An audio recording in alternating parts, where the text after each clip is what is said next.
1912 को, 10 अप्रैल 1912 को, ये ब्रिटेन है, इसका निचला जगह है साउथहैम्पटन। 10 अप्रैल 1912 को एक जहाज निकली, नाम था टाइटेनिक। क्या नाम था? टाइटेनिक। इसे न्यूयॉर्क जाना था। कहाँ जाना था? न्यूयॉर्क जाना था। लेकिन यहाँ पर एक ठंडी जलधारा आती है, नाम है उसका लेब्राडोर की धारा। इस लेब्राडोर की धारा के कारण यहाँ एक सागर है, सारगैसो सागर, आगे पढ़ाएंगे। इस सारगैसो सागर में पूरी तरह से बर्फ जम गया था और 10 मंजिला इतना ऊंचा बर्फ, 10 मंजिला इतना ऊंचा बर्फ दिखाई दे रहा था। आपको पता है जितना दिखता है उसका 9 गुना नीचे रहता है। ये भैया 10 मंजिला दिखाई दे रहा है तो नीचे कितना भयानक होगा। उतना बड़ा बर्फ का चट्टान सामने आ गया। उस समय रडार नहीं होते थे, तो ऐसे विजुअली देख के ऐसे जहाज चलानी होती थी, विजुअली देख देख के। तब तक उस धुंध कोहरा भी छा गया था। जब तक देखा कि बाप रे बाप, ये तो जहाज सामने आ गए, एकदम सामने था। अब दहिना टर्न मारे या बायां टर्न मारे, लड़ना तो फिक्स था।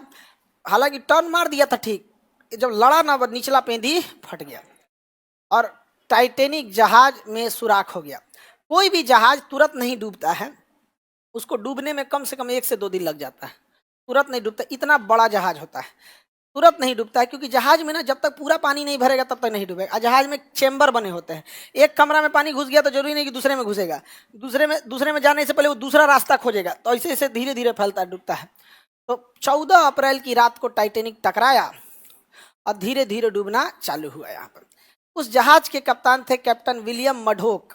कैप्टन विलियम मडोक को पहले ही सूचना दे दी गई थी कि इस एरिया में बर्फ जमा हुआ है, इस एरिया में सावधानी से आए, स्पीड को कंट्रोल करें।